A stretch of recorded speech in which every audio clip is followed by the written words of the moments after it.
Frank Rosenthal was obviously ruffling a few feathers because his high-profile battle with the authorities in Las Vegas to obtain his gaming license was attracting too much attention, which the mob, especially the Chicago outfit, tended to shun. Apparently, he made it even worse when he started his own talk show on television. Ladies and gentlemen, Mr. Frank Rosenthal. Why stop now, Henry? And Frank Rosenthal was he was already a colourful gambling figure. He had attracted the attention of the authorities because of his ties to the Chicago outfit. He was a bookmaker, gambler, and he was also implicated in multiple sports bribery scandals over the years. So he was already attracting a lot of attention. They just wanted him to calm it down. So my advice to you is you, for lack of better words, cool. Just cool. I think that's what it was referring to, that wiretap. Isn't that right? Yeah, that's it. Well, welcome all you wiretappers out there back here in the studio of Gangland Wire. I'm on the Zoom call, if you're on YouTube, with our friend Tony Taouk from Sydney, Australia. Tony is a lawyer down there, and he has a huge interest in mob lawyers. And being a lawyer, you kind of have interest in other lawyers. And when you look into them, you want to see a lot more about how they work and what made them successful or not successful. I know I do the same thing when I read about mob lawyers. And so Tony has done that. And, we've done one other show about Roy Cohn with him, which was really interesting. I didn't know hardly anything about Roy Cohn at the time. Tonight, we're going to do Oscar Goodman. Now, I know a lot about Oscar Goodman because I sat in the witness chair while he cross-examined me one time, scared the heck out of me. He wasn't that big a deal, but I didn't have that much to say anyhow. So welcome, Tony. It's really good to have you back. Thank you for having me, Gary.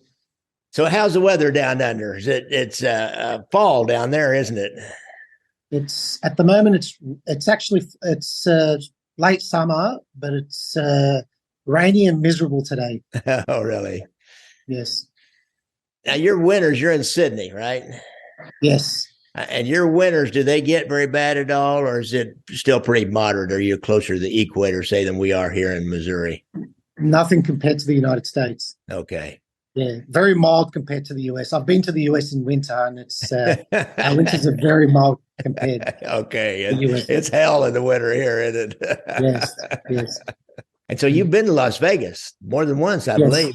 All right. Yes. And you've been to the Mob Museum. Yes, I have. So I really loved it. Yeah, it's a great place. And guys, if you know it or don't, if you don't know it, Oscar Goodman was a big reason that they even got that Mob Museum in Las Vegas. He was the mayor at the time. He had all this experience with mobsters. Of course, who would they go to get his blessing to put that kind of money into a building that was close to downtown? They needed the city of Las Vegas on board, and Oscar Goodman was all over it. He really, it was up to him to have the final say so, and he was all over it. He's on the board. He's still active in the running of it and sitting on the board, and he has the restaurant there. Is it Oscar's? Is that the name of it, Tony? That's right. Yes. Did you eat in it? I've been there once. We just was a bunch of people and we had drinks. Yes, I went there, but I couldn't get a hold of him. I couldn't meet him. I went there twice and I wasn't able to meet him. I think he was out of town at the time. Yeah, he's kind of available. He goes in and out of that restaurant, it's my understanding. Yeah, well, I went there twice and I couldn't find him. It's in Old Vegas, next to the Golden Nugget and Binions, and isn't it? Right. It's what we call downtown. Downtown, yes. Old downtown Las Vegas. Yes. Right, yes. By that Fremont strip, Fremont experience that's down there, which is crazy. That's right. That's the craziest place I was ever at, I think.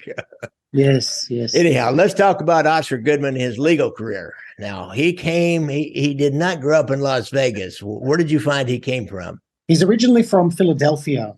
He received his law degree from the University of Pennsylvania in 1964.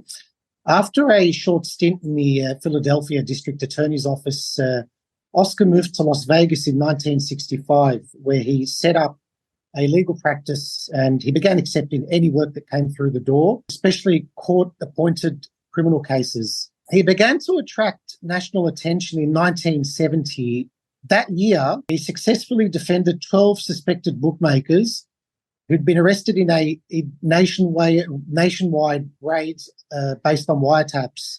Now, in the course of defending the bookmakers, he learned that the then Attorney General John Mitchell had delegated authority for approving the wiretaps to his executive assistant, rather than signing them personally. The law required that the Attorney General sign them personally. Goodman seized on this error to get the wiretap evidence excluded, non-admissible, and the charges against all the defendants were dropped. As a result of the nationwide publicity generated by this case, he began to attract other high-profile clientele, including people connected to organised crime. Another big break was when he represented Meyer Lansky, who needs no introduction.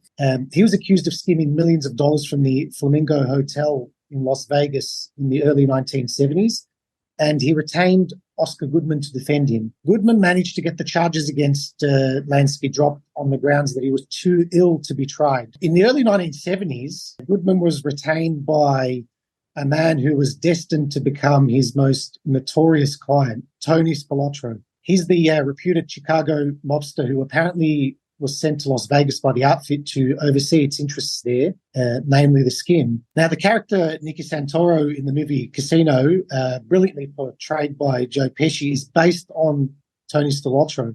Spilotro is the suspect in more than 24 killings and various other crimes, and he was never convicted thanks largely to the efforts of Oscar Goodman. I'm not going to go over all the cases where Goodman acted for Spilotro because I'm going to focus on the more notorious and notable ones, given the limited time we have. One example is when in 1983, Spilotro was indicted after the execution-style slayings of two hoodlums in Chicago in 1962, 20 years prior. These killings were particularly gruesome because one of the men's heads was placed in a vice and squeezed until his eyeball popped out, as portrayed in the movie Casino. The chief prosecution witness was Spilotro's former associate, a burglar and career criminal who became an informant, Frank Carlotta. I'm sure everyone's heard of him. He died recently, I think, from COVID. Mm-hmm. Goodman, like most effective mob lawyers, he was very good at portraying the informants used by the prosecution as just as bad, if not worse, than his clients. And there was plenty of material to seize upon, given their vast criminal credentials spanning decades in some cases. In the course of his testimony, Carlotta admitted involvement in a vast litany of crimes, including perjury and 4 murders, and Spilotro was subsequently acquitted. Goodman kept defending Spilotro until he turned up dead in a Indiana cornfield in 1986. I believe he was under indictment at the time of his death. Oscar's biggest victory came when he successfully defended Jimmy Chagra, a Texas gambler and drug trafficker charged with plotting the 1979 assassination of U.S. federal court judge John H. Wood Jr. in San Antonio, Texas. Now, Judge Wood was due to preside over Chagra's upcoming trial for drug trafficking, and he was renowned for handing down very harsh sentences for drug-related offences, to the point where he earned the nickname Maximum John, and he relished that nickname. From what I've read about him, he wasn't very fair in his verdicts, in his sentences. He was just way too harsh, very excessive, I would say. It was the first killing of a federal judge in the 20th century. The prosecution claimed that Chagra paid hitman Charles Harrison, who's coincidentally actor Woody Harrelson's father, $250,000 to murder the judge. The case was particularly difficult for the defense. The defendant's brother had pleaded guilty to conspiracy in the plot to kill the judge. Also, the government's case was based primarily on taped conversations between Chagra and various people, and in particular, a jailhouse conversation with a convicted criminal serving a life term at Leavenworth. His name was Jerry Ray James. Jerry Ray James testified that Chagra bragged to him at their second meeting in prison that he was responsible for having Judge Wood killed. Pretty damaging stuff. Goodman managed to discredit James by blasting holes in his testimony, of course, and shaming the government for making a sweetheart deal with him in return for his cooperation. In relation to the admission, the jailhouse admission that he allegedly made, Goodman argued that Chagra bragged about being responsible for the judge's killing falsely, only to look like a tough guy to other prison mates in Leavenworth. In relation to the money allegedly paid for the hit, interestingly, Goodman didn't deny that Chagra paid Harrelson the $250,000 as any other lawyer would, I would imagine. Instead, he convinced the jury that the $250,000 was blackmail money Charles Harrison had extorted from Chagra after the fact. Chagra was acquitted in a stunning verdict that significantly bolstered his status in national legal circles. Goodman returned to his hometown, Philadelphia, in the mid-1980s to defend the murderous Nicky Scarfo, who I'm sure your viewers have heard of, when he faced an array of charges that included, among other things, conspiracy to take over a multi-million-dollar drug ring and the murder of a mobster known as Salvatore Testa. As usual, the chief witnesses in both cases were ex-mobsters turned informants. Goodman again used their unsavory backgrounds and inconsistencies in their testimonies to destroy their credibility.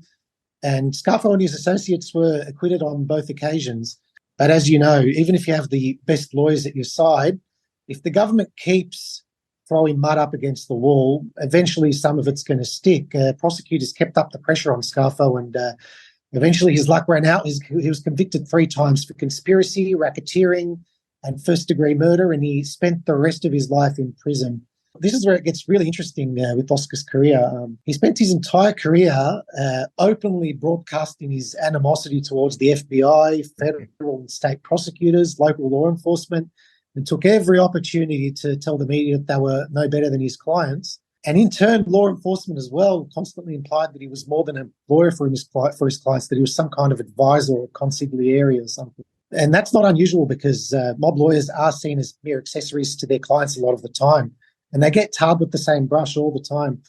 Now, you'd think that with such a colourful client list and history and being so hated by law enforcement, he'd be the last person who would dare to have political aspirations. Over the decades, I've heard of many mob lawyers who represent the mob. They've been indicted, disbarred, not all of them, but a lot of them, indicted, disbarred, jailed, on some occasions even jailed and killed or maimed. Goodman avoided all that, somehow was able to spin all the negative publicity in his title as mob lawyer into gold and run for mayor of Las Vegas. He was elected mayor of Las Vegas 3 times from 1999 until 2011. And then after he finished, his wife, I believe, became mayor, succeeded him. And she's currently the mayor of Las Vegas, I believe. As the old adage says, only in America. That's a heck of a story. When I first heard he was the Las Vegas mayor, of course, at the time, I still had the idea that all mob lawyers were part of the mob, and, just like what you said, Tony, but, apparently he wasn't. And the more I learned about him and the more I've read about him, John Smith did a book called Of Mice and Men. That's a pretty intense look at the life of Oscar Goodman, and he was not. He was just a lawyer. And I became a lawyer myself. I understood the deal. You're just a lawyer. You're nothing else but just a lawyer. So but he hated informants. He made that well known, and he was a master at discrediting these informants who would get up and testify. Yes. And that's why he couldn't get that first conviction on Tony Spilotro, because Frank Cullotta had a lot of dirty laundry. He was pretty good at discrediting informants, especially. It was the same drill. They just he'd get them, even though the prosecutors would get them to reveal their unsavory backgrounds, he would really hone in on it, and bring out the worst. And the jury would be stunned, and they just look and think, "God, is this guy any better than the defendant?" And get an acquittal. Really, yeah. Oscar's, going back to that Jimmy Chagra case. Not only his own brother, Joe Chagra, copped a plea on that case. His wife copped a plea too for taking the payoff money to Charles Harrelson's wife or girlfriend, I can't remember which. And so she served time, and he never did for that, other than while he was in on bond. They caught him on another case in the end with his marijuana distribution operation, and ended up getting almost life. He got out sometime in the last few years and died shortly after he got out. It was that was amazing that he got him off. Now, and Oscar may have sought out something that I don't know if he introduced this, but in reading a book about that case, this Charles Harrelson, one of his early murders was a kind of a murder where he murdered somebody that some rich guy down somewhere in Texas. He knew that the guy wanted this person killed. So he goes and kills him. Then he goes to him afterwards, said, "Hey, I took care of this for you, pay me." And if you think about it, he very likely could have done that. He could have killed Judge Wood and then gone to Jimmy Chagra and said, "Hey, pay me, dude." Yes. And Harrelson was the kind of guy that, going to prison didn't bother him. He was just one of those guys. He was nuts, boy. And so I think maybe that was a good defense. And I got a feeling from reading that book that might have been what happened. So he finds that one chink in the government's armor, in the government's case. He'll find that one thing, just like who actually signed the wiretap order. That takes a lot of research and attention to detail. You go back and find all that paperwork. The government gives you five bankers' boxes full of information and hours and hours and hours of wiretaps. And he thought enough to go all the way back and look at the basis for those wiretaps, and then notice that one little detail that many other lawyers could easily just look over and not pay any attention to it. So that guy was good. Yes. And in that Chagra case, he actually was successful in moving the case from Texas, or from Las Vegas, to Jacksonville, Florida, to make sure the jury was impartial. And taking that course of admitting that he did pay the $250,000 was extremely risky. It could have gone the other way very easily. Yeah.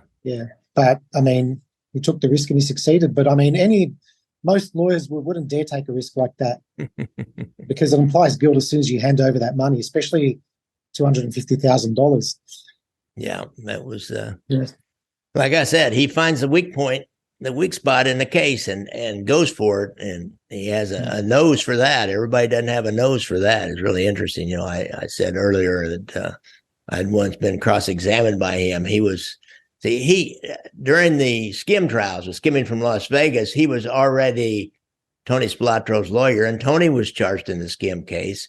So Nick Civella had used, our boss here in Kansas City, had used Oscar quite a little bit, but he couldn't use him for the skim trial. And then he died before the trials actually got going. Anyhow, he was indicted, but then he died before the trial, so he didn't matter anyhow. But and then Tony Spilotro died or was killed before he was actually tried for the skimming from Las Vegas. It would have been interesting because they would have done it in Kansas City. He was back here with Tony a few times in Kansas City, and then Tony got a continuance, I believe, because he had a heart attack or something.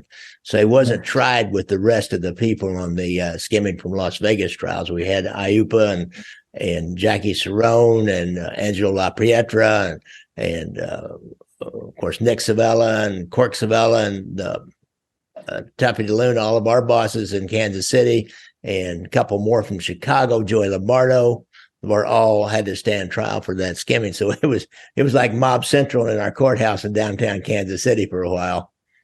But Oscar Goodman didn't have to stick around because Tony got that continuance.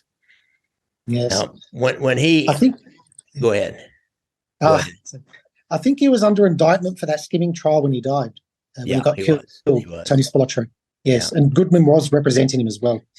When in regards to when I ran into him, he was defending Nick Civella's nephew, Anthony Tony Ripe Civella, on a case where he and several other guys here in Kansas City had set up some companies to make it look like they owned several nursing homes, and they were able to buy pharmaceuticals at a huge discount.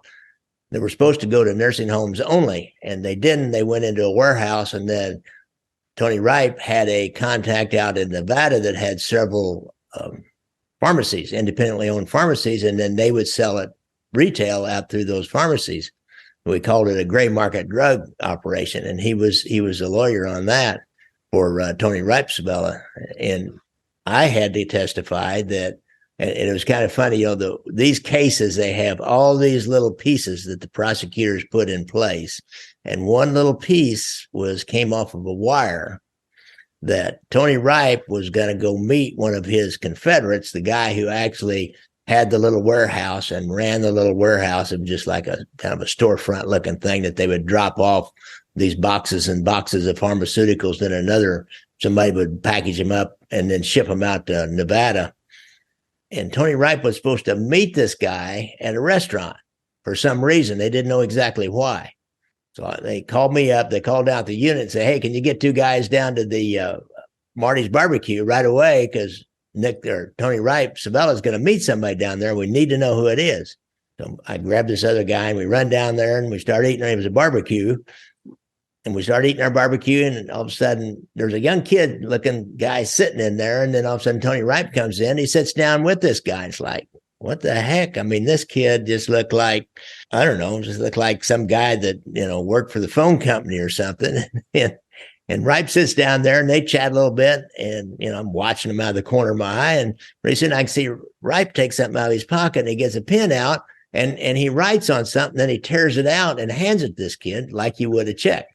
But I couldn't really see what it was.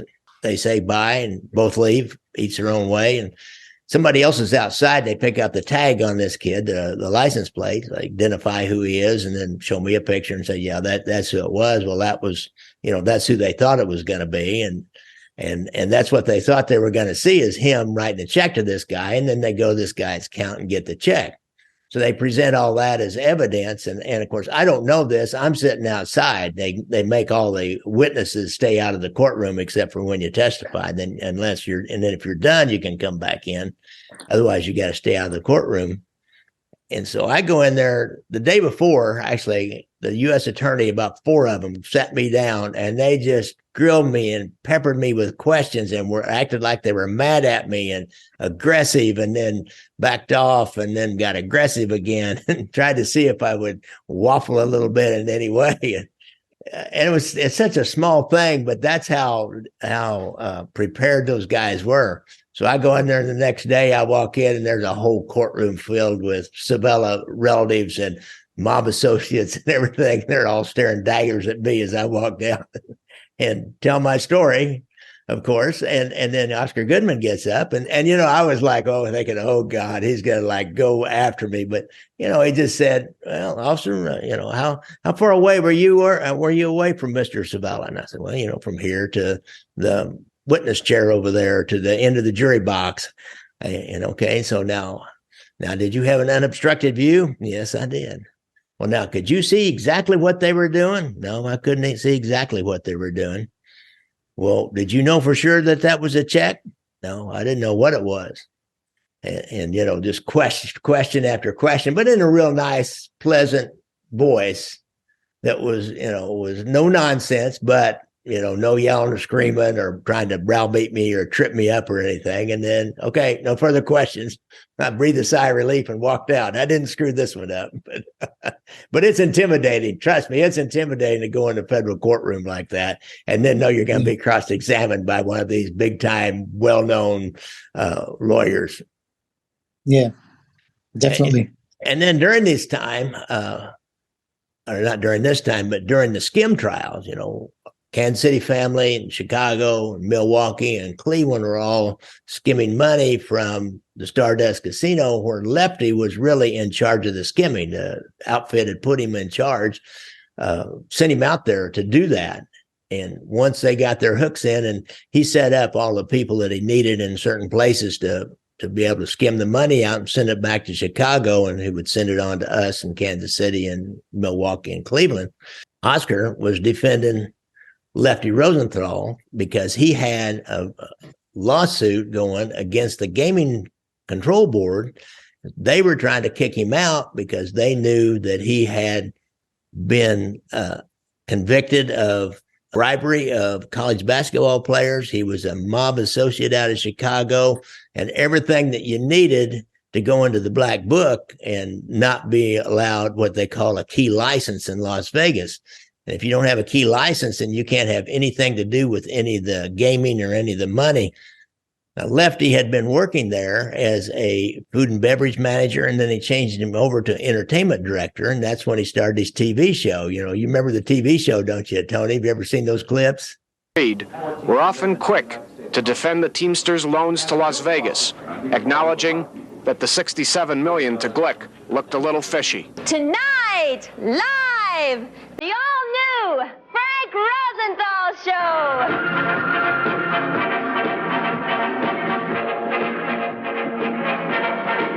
From the Stardust Hotel in the heart of the Las Vegas Strip, it's the all-new Frank Rosenthal Show.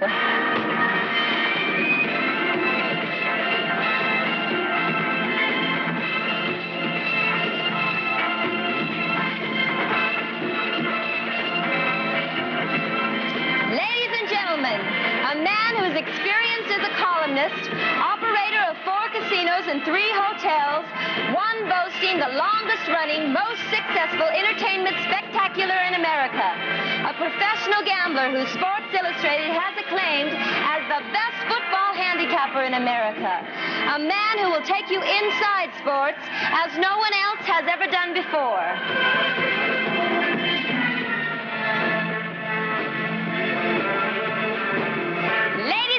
Mr. Frank Rosenthal. Yeah, apparently it was a horrible TV show.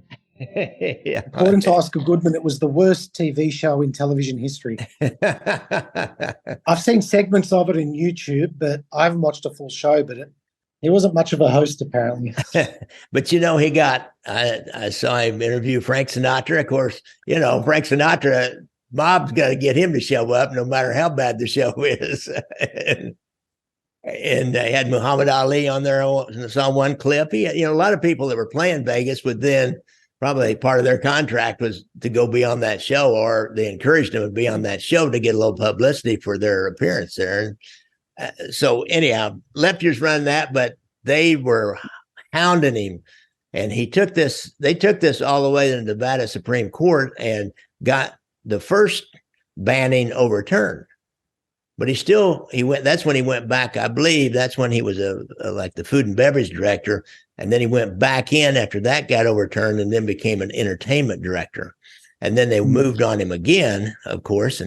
And in Kansas City, we're talking, Tuffy DeLuna, our underboss, is talking on a daily basis back and forth with Joe Agosto at the Tropicana. And he's like their mole. He's telling them everything that Lefty's doing and telling them about in great detail about his problems with the Gaming Control Board. And Nick Civella is having these side conversations with Tuffy DeLuna, worrying about this because he's creating so much publicity. And Nick Civella did not want any publicity brought onto Lefty Rosenthal because you'll end up getting the skim uncovered. But Lefty won't give it up, and Nick wants him to give it up. Well, if Lefty was to get a fucking phone call from somebody, it might tone him down, even if he has a press conference. I tried to rationalize my own position by me calling him. I'm sure that I've been told more than once, well, anytime you want to, sure, of course you can call, ask you anything you want, you know. You got a right to, you know, I said, well, gee, you couldn't give us a call, you know, courtesy of a call. If you wanted to call it, I don't see a fucking thing wrong with it, and they did tell you that. They told you that before. I know, I was already, probably. You know, I was thinking about, if I could reach Oscar Goodman, and have Oscar go get a hold of it, and have him call me back. You get it right now? Well, I don't want to jump at this shit. Then Nick has this conversation one day. He said, well, can I call Oscar? You think I should call Oscar to try to get to talk to Lefty, or I need to talk to Lefty? Think I can talk to Lefty directly, or do I need to check with them up north, meaning Chicago? And Tuffy says, you know, you can talk to him directly. You know, we had that settled at that meeting. They'd had a meeting several years before that, and obviously they had settled that Nick Civella, if he needed to tell Lefty to do something, he could tell him directly. See, Lefty is owned by Chicago. That's a big deal in that world, who's owned by who. Nick can't get Lefty. He's got to get him on like a secret phone. He's got to get a message to him to call him from a payphone to a number that's never been used by Nick before in Kansas City. He's working to do that. He's trying to get messages to him indirectly. So one day he calls Oscar Goodman. Now, you listen to that tape. Pretty interesting, isn't it, Tony? Yes. How cagey Oscar was. He was so cagey. He didn't give up anything because he represented Lefty. And Nick was trying to convince him in a real obtuse way that he needs to get Lefty to calm down, it seemed to me like, and get message to him that I need to talk to him. But it was really interesting tape. He was obviously ruffling a few feathers with his high-profile battle with the authorities, which he took all the way. He challenged the decision of the Gaming Control Board, and it was attracting too much attention, and they just didn't like all that attention, and they felt like he was going too far. Yeah, that was even the famous scene that was they recreated in the movie Casino, where Tommy Smothers played Harry Reid, who was the chairman of the Gaming Control Board, and Lefty is there. He's wearing a hat in the Gaming Control Board hearing. He didn't do that in the movie, but in the real one he did. And when Joe Augusto was telling Tuffy about it, he said something about he wouldn't even take off his hat. He was disrespectful to the board. He was smoking cigarettes inside the boardroom. He wouldn't even take off his hat. And Tuffy says, what's the deal? Why didn't he take off his hat? He said, he's got the hair plugs. He's got the hair plugs. So Lefty had just gotten fresh hair plugs in when he was doing this, and he knew there was going to be cameras there. So it's like, what a little slice of real life of mob history is that conversation about that. Confrontation between Rosenthal and then Gaming Commission Chairman Harry Reid. An enraged Rosenthal accused Reid of double-crossing him after asking for favors from Rosenthal in the past. It was a confrontation that would earn Rosenthal the underworld nickname of Crazy, and it illustrated the arrogance that the Chicago mob boys displayed in what they viewed as their town, Las Vegas. This was predictable. They would not even allow me a hearing. No inconsistency. When the chairman had told us that he would give us 10 days, whatever time we needed, until George Swartz spoke up in the Kangaroo Court. And today he pounded his gavel in accordance with his commissioners. I call him a hypocrite and the fellow members of this commission to deny me a fair hearing. I'd like to answer that while we're here. Mr. Rosenthal is being very typical to this point. He's lying. The only time I've ever been in the Stardust Hotel was with Brian Greenspun long prior to my getting on the commission. And in fact, I rode in the same car with Mr. Brian Greenspun. And had lunch with me in the Stardust Hotel and Brian Greenspun. Is that a lie too? Well, Brian Greenspun and I ate in the Stardust Hotel. With Frank Rosenthal at the table. You were wandering around. Thank you. Sure. Right. So, but this conversation with Nick and folks here, here's a little snippet of it. Listen to this. It's really interesting. This is Oscar Goodman. Oh, yes. Hold on a minute, Oscar. Hello. Hi, how are you? How are you, fella? Very good. How are you doing? You know who this is? Certainly. How are you doing? I'm good, and I'll tell you what. First, how's the missus and Grant and the rest of the children? They're all doing fine, thank you. Anyway, I was reading some of your local papers there, and some things are turning out pretty fair, huh? Some are very good. Yeah. Some are very good. Others are going to be a little tougher, but some are very good. Are you rushing, or you always talk fast? I always talk fast. When I talk to people I know, I talk fast. You're not rushing, then? No, not at all. Let me, maybe, I don't know how to put this now. One of your clients, you and I touched on once before, but do you have a definite opinion yet about whether he's going to pull up, or is he going to... Going forward, as I understand it. Oh, that's his position. That's, as I understand it, there's been nothing that has ever been conveyed to me to the contrary. Well, tell you what, I'm only going to tell you this, but then you got to leave it right, or Okay. Okay. I was going to ask you to get a hold of him to have him reach me. See. All right. But I've done it already now. So please forget it. Okay. Fine. All right. Yes. You don't know anything about nothing, nobody, he'll get back to me, and then I'll do it my own way. Very good. I won't even say anything. All right. But can I ask you without? I'm not trying to compromise you. I'll just ask you as one, friend to another. Right. What is your feeling about the position he's taking? We get into that whole psychological profile. Yeah. Back again to that. The old story. Yeah. The old story. Yeah. But would you agree that he might be opening up a tremendous big can of worms? I might agree to that, but he would never agree. Well, I'm not asking. I know what he'd never agree. I don't think he's ever made a mistake in his life. Right. My God, I know people like that, Right, but with the timing of certain things here and things that are happening in town, it's a shame that everything's culminating at the same time. Because one thing is going to affect others. That's my opinion. Yeah. And there's nothing I can do to stop it. Have you expressed your opinion to him, Constable? Not as strongly as I'm stating it to you. And why don't you? Because it would get all it would do is get him to have another lawyer represent him. Well, I see. Well, I guess that's. I just thought maybe as just right from the shoulder thing, and say, look, you're going to do it probably, but I'd be remiss if I didn't tell you exactly how I feel. I think we're about 5 years too late. Oh, really? Yes. Oh, boy.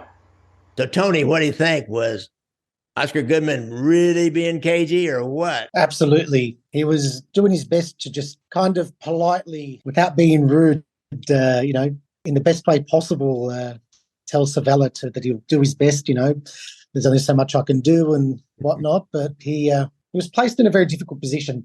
He's acting for Rosenthal, and he has a duty to act in Rosenthal's best interest and act based on his instructions.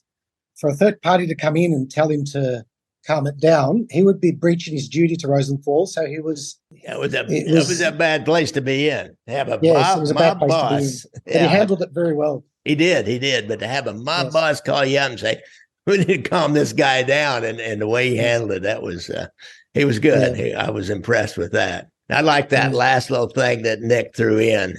Yeah. Listen to what. Of course, I'm just repeating it. Our conversation stays confidential. Fine. I didn't even talk. Client attorney, right? Very good. Thank you, buddy, and my best at home. All right. And my best to everybody, too. Thank you very much. Nice speaking. Bye. Bye-bye. And another thing is Oscar always hated informants, right?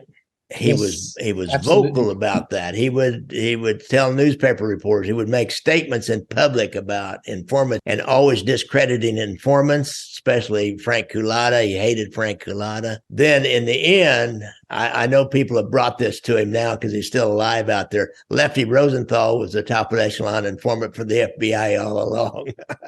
That was interesting. That only came out a few years ago. Right. That was quite surprising.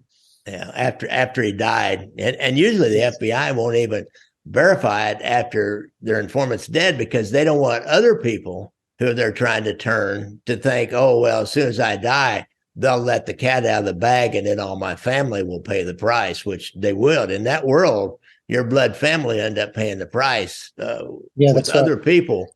If it comes out you were an informant. And I know I mentioned to a local FBI agent who was the case agent on the skim.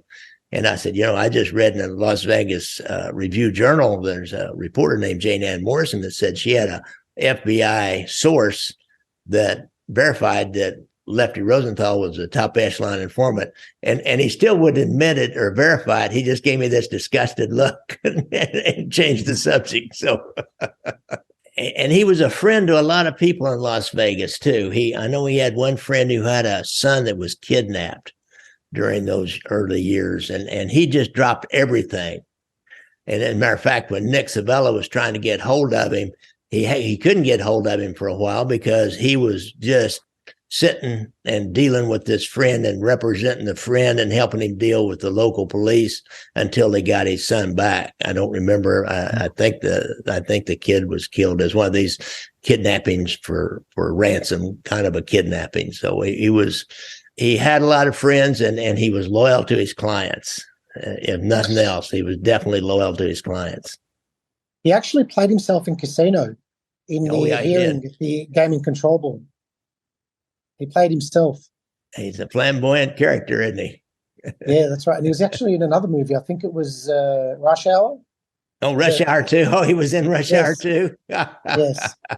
Yes. Oh, folks, we'll have to look at that Rush Hour 2. I've never seen that one. Of course, I've seen him in Casino. I've seen that movie 2 or 3 times. Tony Taouk, I really appreciate you coming on and helping me with Lefty. Well, Tony Taouk, I really appreciate you coming on and helping me with Oscar Goodman.